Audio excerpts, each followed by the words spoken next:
You know that moment? I mean, we all know it. Oh, absolutely. It's that feeling where your chest suddenly tightens up, like there are these bands of steel just wrapping around your ribs. Yeah, and your jaw locks up. Right. Your jaw locks so hard, your teeth actually ache.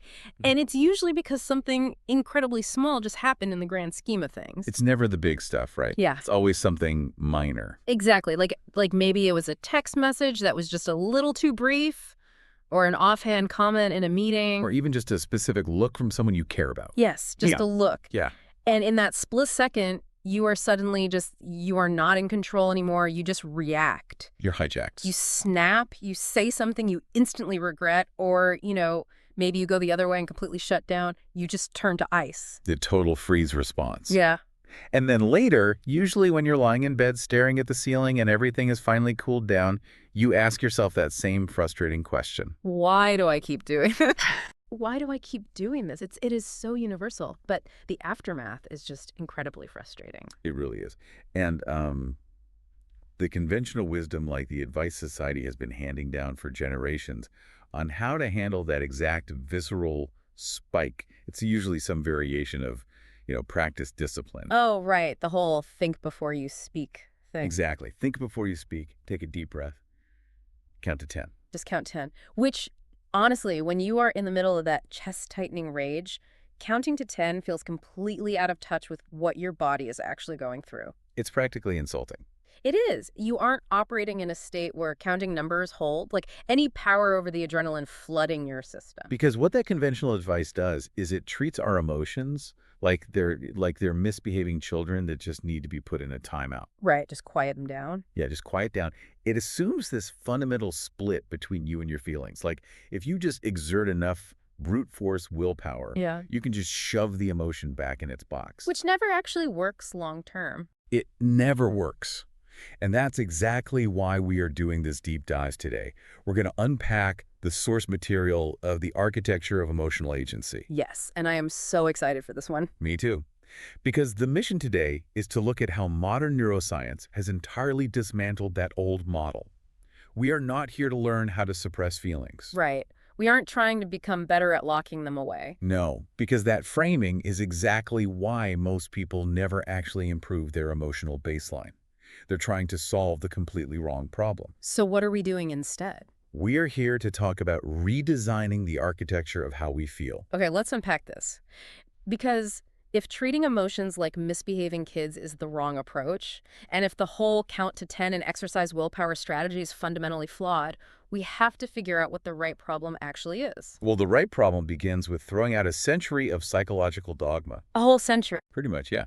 We have to throw out our basic assumption of what an emotion actually is. And to do that, we look at the groundbreaking work of psychologist Lisa Feldman Barrett out of Northeastern University. Her work is fascinating. It really is. Her research over the last couple of decades has completely reshaped our understanding of the brain's mechanics. Because the long-standing theory, the one that feels intuitively correct to all of us because it matches our lived experience, is that emotions are reactions. Right. The world does something and you react. Exactly. You see a bear, you feel fear, you get insulted, you feel angry. Action, then reaction. I mean, that makes total sense on a surface level. It's just cause and effect.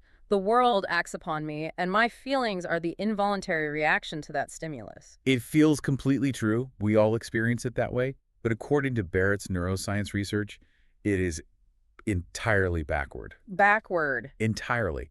Emotions are not reactions to the world, they are predictions. Wait, predictions? Like the brain is trying to get ahead of the moment? It is constantly trying to get ahead of the moment. Just think about the physical reality of the brain for a second. Okay. It does not sit around waiting for something to happen and then, leisurely decide how to feel about it. Your brain is locked inside a dark, silent skull. Right, it doesn't have windows. Exactly. No windows. It has no direct access to the outside world. It only has sensory data coming in through your eyes, your ears, your body. Like light waves and air pressure changes. Right. Just chemical signals and physical sensations. So to keep you alive and efficient, it constantly runs simulations. Simulations of what's happening outside. Yes. It takes your past experiences, your current physical state, and whatever cues it can gather from your environment, and it generates an emotion before you have even consciously processed the event. So wait, so if I snap at a coworker for a passive-aggressive email, My brain predicted I should be angry before I even fully read the words on the screen. Yes, that's exactly it. Your brain saw the sender's name in your inbox, recognized the time of day, factored in that you haven't eaten since breakfast. Oh, wow. And it cross-referenced all of that with a past memory of this specific person undermining you in a meeting 3 months ago. That is wild. And it instantly simulated a state of threat. Mm. So what you consciously register in that moment as feeling angry or anxious, it's actually just your brain's best guess about what is about to happen next. So it's preparing me. Exactly. It's predicting what biological resources you are going to need to survive that next moment. It is preemptively armoring you up. It's like an aggressive autocorrect. Oh, that's a great way to put it. Like the brain is trying to guess to the end of the sentence before the event is even fully typed out. Yes. And sometimes it gets it spectacularly wrong and inserts a totally inappropriate emotion based on old data. Like when your phone autocorrects to something completely unhinged. Right, exactly. And if we follow that autocorrect analogy to its logical conclusion, it changes everything about how we approach our own minds. How so? Well, if emotions are just predictions, if they are these biological autocorrects built on past data and current physical states, then the path to emotional regulation cannot be suppression. Because it's already happened. Right. You can't just fight the feeling once it's already there. That would be like yelling at your phone screen after the autocorrected message has already been sent. Which I think we've all done, but it doesn't help. No, it doesn't. You can't change the message by yelling at the screen. You have to go into the settings and update the prediction dictionary. We have to update the algorithm itself. Precisely. And according to the source material, rewriting that code happens across 3 distinct layers. Because we aren't just dealing with the mind in a vacuum, right? We are looking at a full architecture. A complete system. And the very first line of code we have to change starts with the language we use in the exact millisecond we get triggered. Which brings us to the first tool in building emotional agency, what psychologists call affect labeling. Affect label. Yeah, it's the linguistic layer of the architecture. And the text notes that this sounds almost embarrassingly simple. I mean, it kind of does sound simple. It does, which is exactly why people tend to dismiss it before giving it a real try. But the biological mechanics behind it are profound. Affect labeling is basically the practice of naming what you are feeling with incredibly high specificity. Okay, so when that coworker's email comes in and the chest tightens up, the first move is linguistic. Yes. But what is actually happening in the brain when we put a word to a feeling? Like biologically? So there is a massive biological tug-of-war happening during an emotional spike.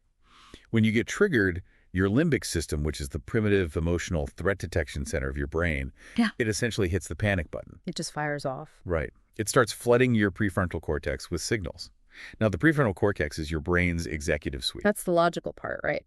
Exactly. It handles reason, nuance, perspective, long-term thinking, all the mature stuff. But during a trigger, the limbic system just completely overwhelms the executive suite. It's too loud. The emotion is so loud and the chemical flood is so intense that reason literally gets drowned out.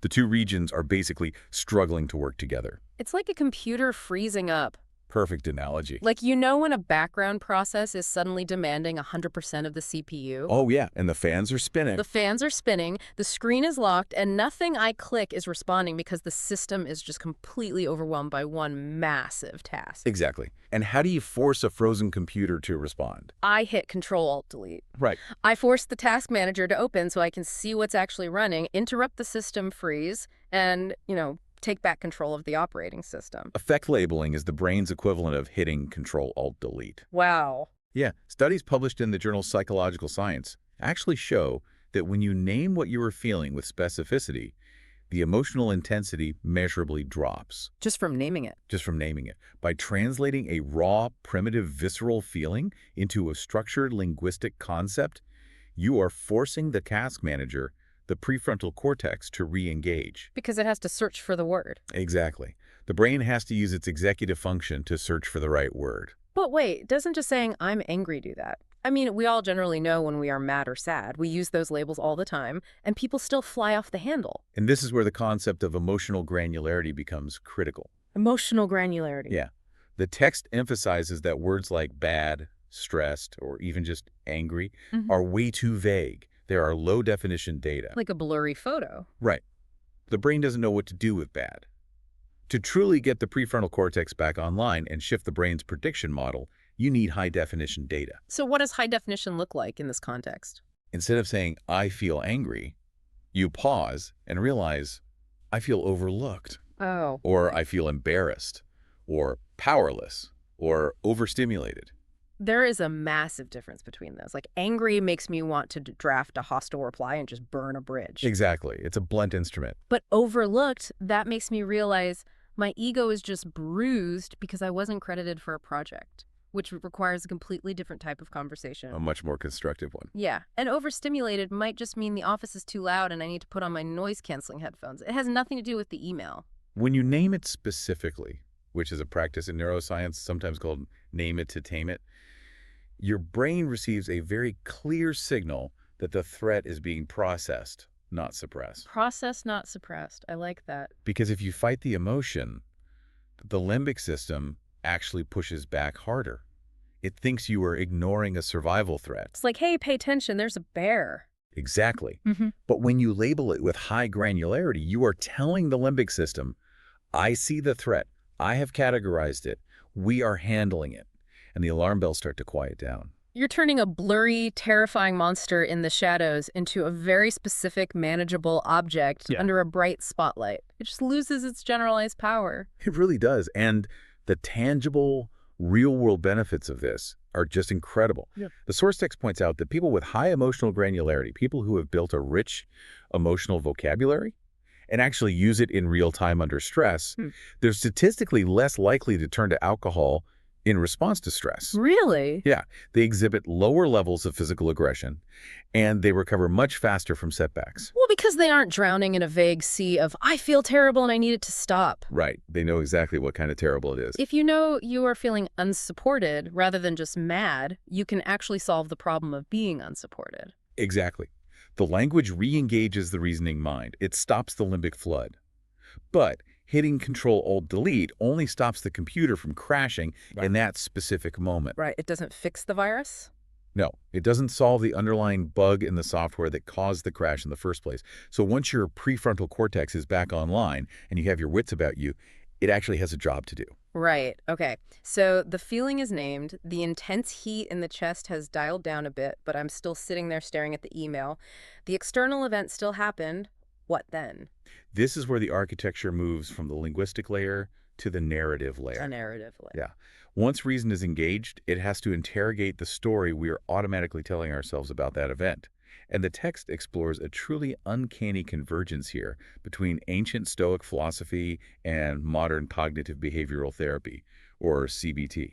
That is such a fascinating crossover. Let's look at the ancient roots first. The text brings up Epictetus. And we are talking about a guy who was a slave in the Roman Empire, someone who endured immense physical and psychological hardship, and who eventually became one of the most influential Stoic philosophers of the ancient world. His background is so important to this. Right, because his entire philosophical system was built on a very strict, uncompromising divide between what is up to us and what is not up to us. And given his background as a former slave, he understood better than anyone that almost nothing in the external world is up to us. Yeah. External events, other people's behavior, the economy, what someone says to you in an email, none of that is under your control.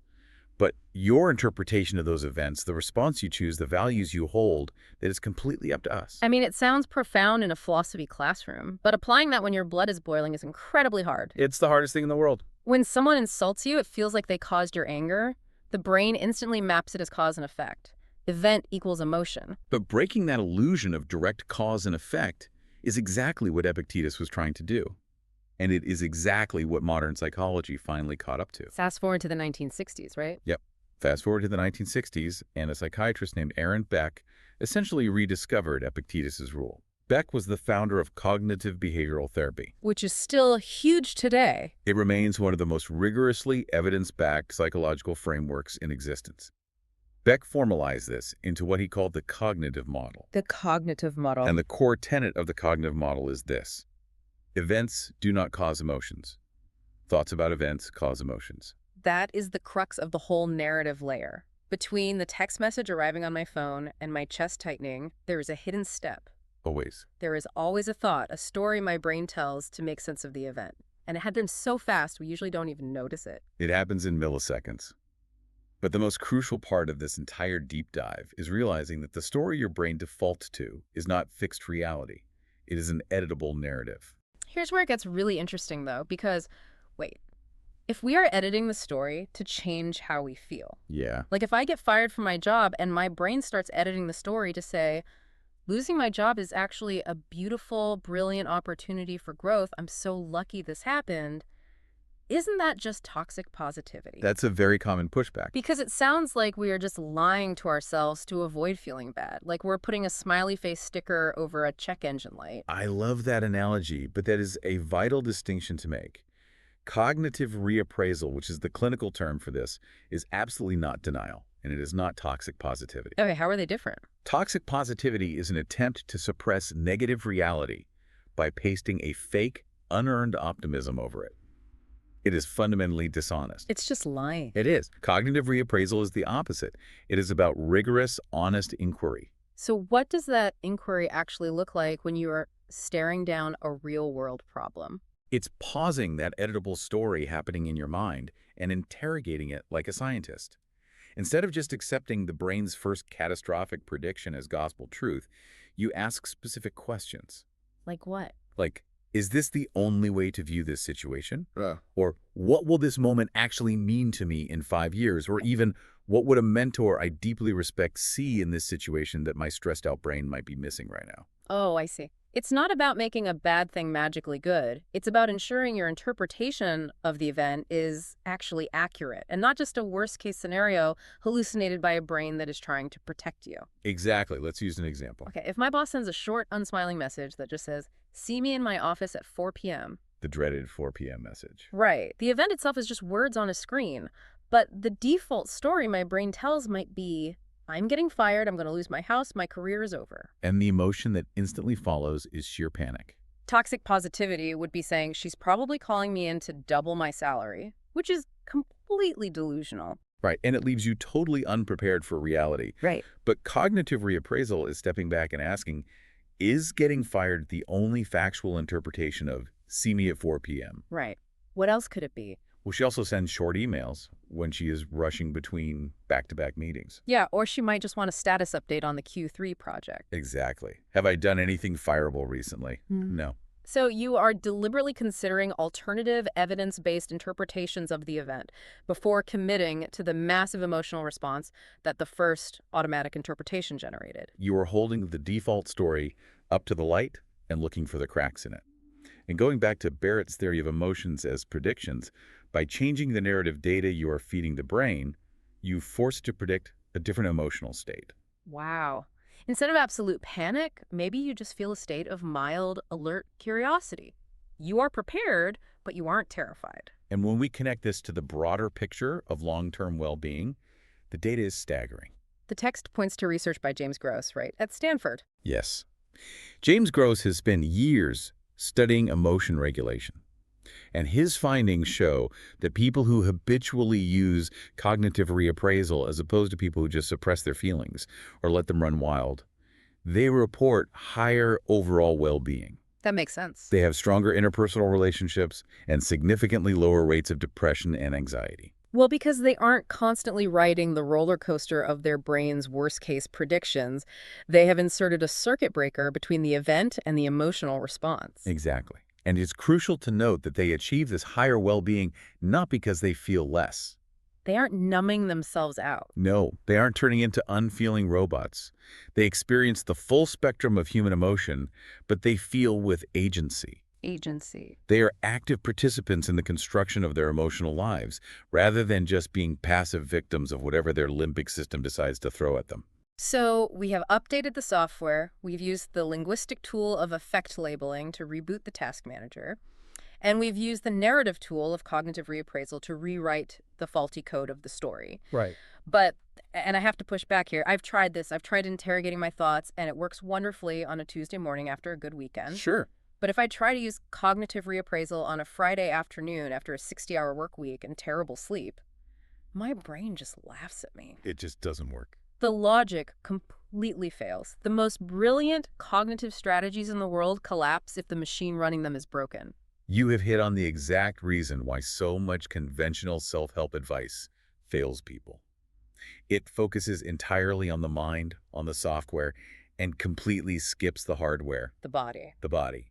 Which brings us to the third layer of the framework, the physical architecture.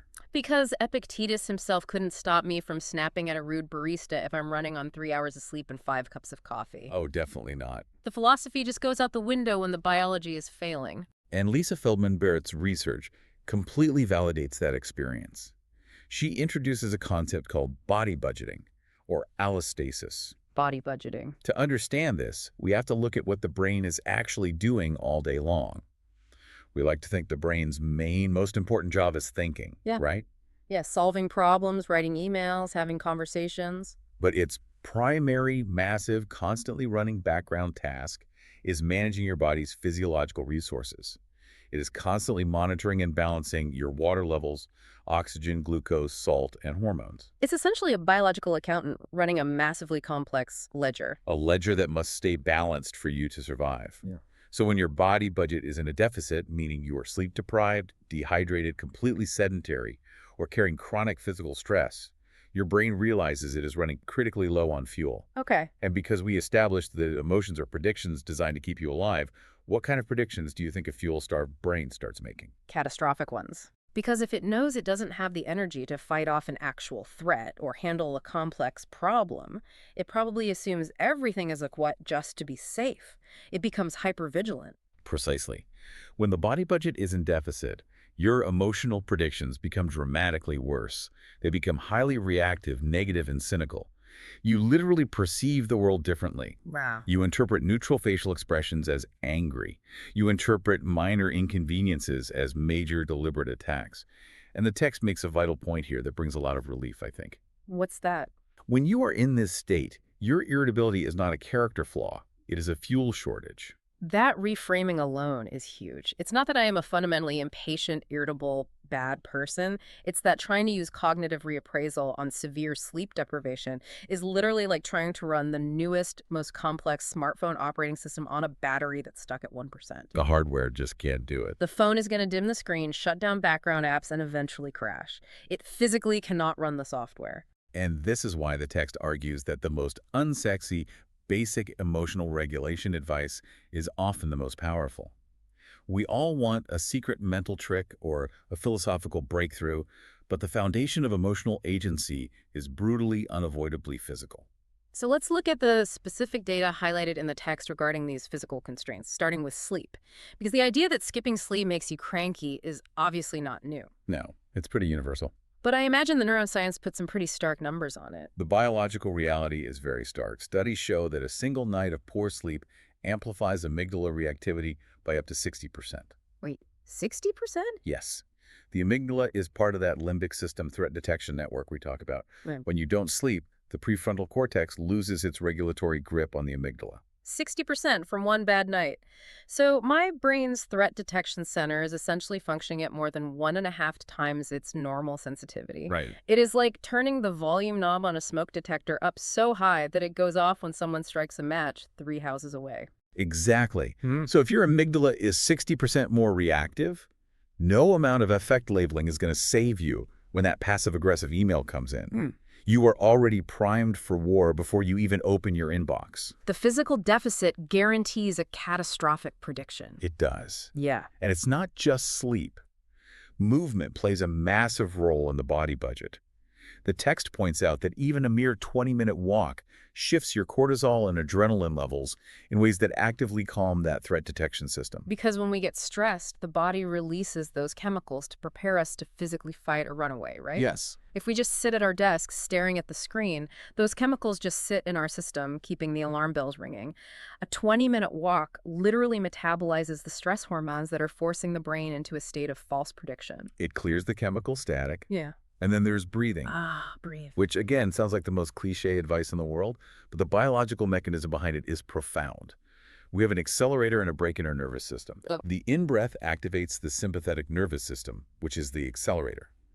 The out-breath activates the parasympathetic nervous system, which is the body's natural brake. So when we panic or get angry, we instinctively take short, sharp breaths in.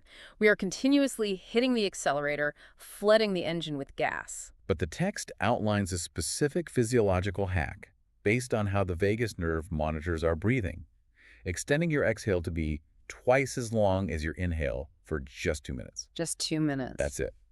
And this isn't just taking a deep breath, which often just means breathing more shallowly into the chest. The extended out-breath mechanically signals the vagus nerve that you are safe. It forces the parasympathetic nervous system online. Yes, it slows the heart rate and drops blood pressure. It can shift your physiological state and rewrite the brain's prediction algorithm faster than almost any cognitive technique. 2 minutes of exhaling longer than you inhale. It's like a manual override switch for the nervous system. And going back to our Stoic friends, the text notes that they understood this physical foundation perfectly. Marcus Aurelius, the Roman emperor and Stoic philosopher, practiced something called premeditatio malorum. The premeditation of adversity, I've heard of that. But it's usually taught purely as a mental exercise, right? Imagining the worst-case scenario, like losing your wealth or facing exile, so you aren't surprised by it. How does that tie into the body budget? It is often taught just as a mental rehearsal, but the text frames it as a much more holistic practice. Marcus Aurelius prepared his mind and his body before difficulty arrived. Oh, I see. He slept on the floor, he ate simple food, he subjected himself to the elements. He didn't just wait to respond when things went wrong. He practiced proactive resource management. You don't wait until the middle of a complex, difficult piano concerto to start tuning the piano. Exactly. You maintain the instrument beforehand so that when the music demands something incredibly difficult, the instrument is ready to perform. You fill the body budget before the triggers happen. You sleep, you move, you breathe, so that the battery is at 100% when life inevitably demands that you use that heavy cognitive software we talked about earlier. Yes. The physical architecture supports the narrative architecture, which is enabled by the linguistic architecture. They are entirely interdependent. That is the complete picture. The 3 layers form a single structure. But of course, life doesn't happen in isolated, theoretical layers. No, it definitely doesn't. When that chest-tightening moment hits, it hits all at once, in real time. Okay, so how do we synthesize all of this? Let's run a full simulation. Let's walk through what this actually looks like in practice when all 3 layers are working together during a real-world conflict. All right. The text provides a remarkably clear walkthrough for this exact synthesis. Let's take the scenario of getting undermined in a meeting. Your colleague takes credit for a project you spearheaded. Oh, that's a tough one. The event happens, the chest tightens, Yeah. the jaw locks. What is the very first move? According to the architecture, before any reaction fires, before I say a word or send a Slack message, I have to pause. The pause. The text says even 3 seconds is enough to interrupt the automatic prediction. In those 3 seconds, you apply the linguistic layer. You name what you are feeling, not with a blunt instrument, but with a scalpel. You find the granular label. Okay, so I am not just furious. I am feeling publicly undermined and socially exposed in front of leadership. Excellent. High emotional granularity. By finding those specific words, you have just sent a biological signal that re-engages the prefrontal cortex. The task manager is open. The task manager is open. The limbic alarm is softening because the threat has been identified. Now that reason is back online, and you aren't purely reacting out of survival instinct, you move to the second step, the examination. This is the narrative layer. I have to look at the story my brain instantly defaulted to when my colleague took credit. And what is that default story? The default story is, he is actively trying to sabotage my career. He thinks I'm weak, and if I don't attack him right now, leadership will think I'm useless. And with the prefrontal cortex engaged, you interrogate that story. You ask the reappraisal questions. Is that the only story available? Right. Is it possible he misspoke in the heat of the moment?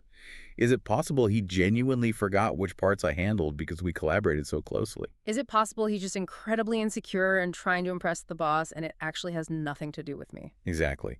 You don't have to decide which story is the absolute truth in that split second.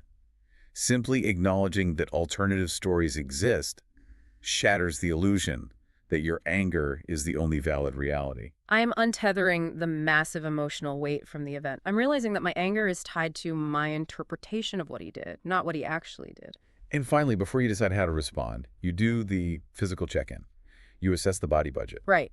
I ask myself, Am I running on a massive deficit today? Did I sleep 4 hours last night because I was prepping for this exact meeting? Have I had nothing but iced coffee and stress since 7 a.m.? Yeah, exactly. And if the answer is yes, you realize that your physical exhaustion is artificially amplifying the emotional threat. You realize the system is running on low fuel, which means you shouldn't trust the catastrophic predictions it is currently generating. Your brain is telling you to burn the office down because it's tired. Wow. Armed with all of that data, the precise linguistic label, the alternative narrative stories, and the awareness of your physical deficit, you act accordingly. You choose your response. Maybe you decide to address it calmly with him in private tomorrow after you've slept. You have achieved emotional agency. That's it. So what does this all mean? When you zoom out and look at this entire sequence, it really hits home that this isn't about turning into a robot. Not at all. It's not about becoming numb or pretending you don't feel angry when someone wrongs you. It's about rescuing yourself. It rescues you from being at the absolute mercy of automatic prehistoric responses that you didn't choose, and more importantly, that you don't endorse as the person you actually want to be. It is the difference between being a passenger and being the driver. The text leaves us with a final quote from Marcus Aurelius that summarizes this entire paradigm shift beautifully. Let's hear it. You have power over your mind, not outside events. Realize this, and you will find strength. That's powerful. For 2,000 years, that sounded like a beautiful poetic metaphor for resilience. But what modern neuroscience now confirms, through Lisa Feldman Barrett's work on predictive coding, is that this power isn't just a metaphor. It is literal, physical architecture. The brain can physically be trained to predict differently. We can rewrite the autocorrect dictionary. We can. It can be trained to label more precisely. It can be trained to interrogate its own stories. It can be trained to recover more quickly by maintaining the body budget. Oh. But, and this is the crucial final point of the text, that architecture does not build itself overnight. Right. It is a practice. It is a practice. It is not a final destination you arrive at, and it is not a permanent personality type that you are either lucky enough to have or doomed to lack. It is a daily, repeatable practice of proactive maintenance and real-time intervention. Which brings us to the final challenge. The source text issues a direct challenge to the reader, and I want to relay that challenge directly to you listening right now. Yes. You do not have to master this entire multi-layered system today, but the challenge is this. Take just one of these tools we've explored in this deep dive and apply it before tomorrow evening. Just one. It could be finding a specific, granular label the next time you feel a vague sense of stress. It could be pausing to ask a reappraisal question about a frustrating text message. Or it could just be doing 2 minutes of extended exhales when you feel overwhelmed at your desk. Just one tool applied once, because Okay. that, block by block, moment by moment, is how the architecture actually changes. And as we close this deep dive, I want to leave you with one final, slightly provocative thought to mull over on your own. Oh, I love It builds on Barrett's foundational theory that our emotions are entirely built on predictions drawn from our past experiences. If our brains are constantly simulating our present reality by looking backward at our past data, how much of our present emotional reality is just us unconsciously repeating a past we haven't resolved? Wow. That is a heavy question. If we are just projecting old data onto new situations, we might be fighting wars that ended years ago. Exactly. When we do the hard work of updating our emotional architecture, when we label the feeling accurately, when we interrogate the default story, and when we manage the body budget, are we merely changing how we feel about a minor inconvenience today? Or are we, in a very real biological sense, finally freeing ourselves from the ghosts of our past? That's incredible. Are we finally teaching the brain that the old threats are gone and a completely new future is possible? That is something to think about the next time your chest tightens and your jaw locks. You aren't just reacting to a text message or a comment in a meeting, you're confronting a ghost in the machine. And now you have the architecture to build a completely different outcome. The tools are in your hands.